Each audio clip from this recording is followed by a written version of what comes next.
I'm just going to show you quickly in this video how to use this SharePoint website, which is designed to be able to share files between Atom and resource field. It's the advantages of it are that it gets you past the size limit on sending stuff on email, but also in fact when you share documents using this, if you wanted to, for documents like Word documents, you can actually work on the same document literally at the same time. Not only can you edit a document, resave it, and then the other side, so if I've saved a document, you can then open it, edit it and save it again, and we'll see each other's updates. But in actual fact we can actually have the same document open at the same time. As long as we're using Word Online, we can update things literally at the same time. You can't do it with Excel, and the reason you can't do it with Excel is because Excel has a whole host of internal links. So every time you say, even if you do just sum and then you sum the cells above it, that's a link. It's got so many links that it would make it a disaster. So it's probably impossible to do it in Excel. It's certainly impractical. The website is dreadfully simple.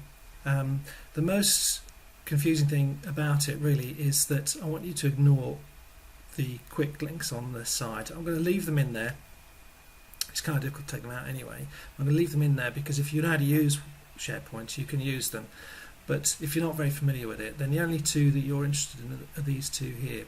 Home takes you to the home page, which is this one. This also takes you to the home page. The other item which is useful is this notebook. So notebook actually is OneNote. So by clicking it, I've actually gone to an app in the SharePoint website, which is OneNote. And if you've used it, it's quite useful. What it is it's a bit like a ring binder, and you can put loads of pages in it, and these are all the pages, and these are the sections. So if we wanted to, we could rename the page. Yeah, to rename the page, just type in here. So you can say some customer or aspect here, and we can call this partners. And now on this aspect page, we can just, it's a bit like a crude Word, but you can put whatever you like down here. You can also, of course, put in Excel sheets or pictures or whatever you want. It's pretty kind of free field. It's like something you can scribble on. And you can add more pages down here and all those sorts of things. Because it's taken us away from the SharePoint site to work on this app, everything, by the way, is saved straight away. You don't have to hit save or anything. We need to go use the back button to go back now to the SharePoint site itself, and we'll come back to the home page. Right, to make navigation around the site really easy, I've put buttons in. This button takes us to the documents page, and I've uploaded a couple of documents here already. I've put a home button so you can go back. It's really easy, and there's a videos page as well. So if you go to documents, you want to add another document, all you have to do is, if you go into something like your Explorer page here, you can just take your file and just drag it over like that, and it's gone in.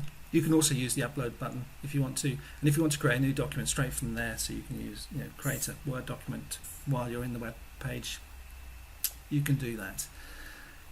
If you want to edit any of these things, you've probably got two options. If you've got Office on your computer, you've got two options. The first one is to just edit it online, which is usually pretty good. It just loses just a little bit of the more sophisticated functionality. Let's show you.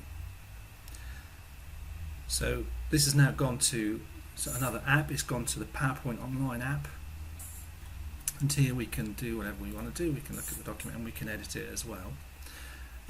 If you want to, you can edit it. You can edit it in the browser, of course, and you can edit it on PowerPoint. What that means is you can edit it on your desktop app, which, as I say, is just a tiny bit more powerful. If we're finished, we need to use the click back button there. and that's it. So it's just really simple, just 3 pages at the moment, which is the home page and these 2 pages here. Yeah, really easy to use. So let's use it as a tool if it proves useful. Thanks.